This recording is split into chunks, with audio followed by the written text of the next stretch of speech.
Good evening friends, आप सभी का हमारे चैनल पे स्वागत है। तो आज हम लोग स्ट्रेट लाइन के जो सबसे इम्पोर्टेंट पार्ट था कोलिनियरिटी, उसको हम लोग देखेंगे। कोलिनियरिटी से जितने भी कॉन्सेप्ट इस धरती पे है सारे कॉन्सेप्ट्स हमने लिया है और ये आईआईटी और एनडीए का मोस्ट फेमस पार्ट होता है। इससे सबसे ज़्यादा क्वेश्चन पूछा जाता है। इसके जो फॉर्म्स है, स्लोप मेथड है, एरिया ऑफ ट्रायंगल मेथड है, उसके बाद डिटर्मिनेंट मेथड है, लाइन इक्वेशन मेथड है, वेक्टर फॉर्म है, सेक्शन फार्मूला मेथड है और A B plus B C equals to A C एक मेथड है। मतलब 3 पॉइंट्स कोलिनियर होता है। इसका क्या मतलब होता है? कोलिनियर का मतलब होता है 3 पॉइंट्स अगर एक ही लाइन पर होगा तो ये तीनों पॉइंट कोलिनियर कहलाएगा। मान लीजिए ये पॉइंट ए है, ये बी है और सी है। अगर 3 पॉइंट एक ही लाइन पर होगा दैट मीन्स वो तीनों पॉइंट कोलिनियर कहलाएगा।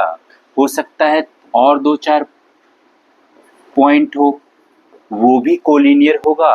अगर वो पॉइंट इसी लाइन पर हो तो कोलिनियर का एक कंडीशन ये हो गया कि कोलिनियर होता क्या है, तो 3 पॉइंट्स अगर एक ही लाइन पे होगा दैट मीन्स वो तीनों पॉइंट कोलिनियर होगा। सबसे पहले हम लोग पढ़ेंगे स्लोप मेथड। कैसे पता करेंगे कि स्लोप मेथड से 3 पॉइंट कोलिनियर है? तो मान लीजिए मेरे पास है पॉइंट ए जिसका कोऑर्डिनेट है x1, y1, पॉइंट बी जिसका कोऑर्डिनेट है x2, y2 और पॉइंट सी जिसका कोऑर्डिनेट है x3, y3। ये तीनों पॉइंट कोलिनियर कब होगा? जब ये तीनों पॉइंट एक ही लाइन पर हो। लेकिन इसको निकालेंगे कैसे क्वेश्चन में? तो पहला है स्लोप मेथड, मोस्ट इम्पॉर्टेंट। अगर ए बी का स्लोप और बी सी का स्लोप अगर सेम हो गया तो उस सिचुएशन में फिक्स है ए बी और सी तीनों एक ही लाइन पे होगा और वो कोलिनियर होगा।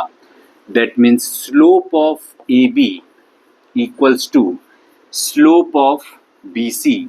और हम जानते हैं स्लोप कैसे निकालते हैं। ए बी का अगर स्लोप निकालेंगे तो 2 पॉइंट से कैसे निकालते हैं? y2 minus y1 by x2 minus x1 equals to, इधर भी वही हो जाएगा, y3 minus y2 by x3 minus x2। Slope of A B equals to slope of B C अगर होगा तो ये तीनों पॉइंट हमेशा कोलिनियर होगा। तो पहला मेथड हुआ क्लियर। इस पे क्वेश्चंस देखेंगे, पहले कॉन्सेप्ट सीख लेते हैं सारा। दूसरा है एरिया ऑफ ट्रायंगल मेथड।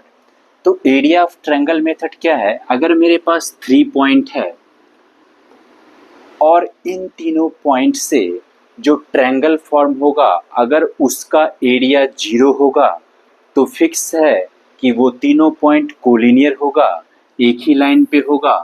वैसे भी देखिए, अगर 3 पॉइंट एक ही लाइन पर होगा तो कभी वो ट्रायंगल फॉर्म ही नहीं करेगा।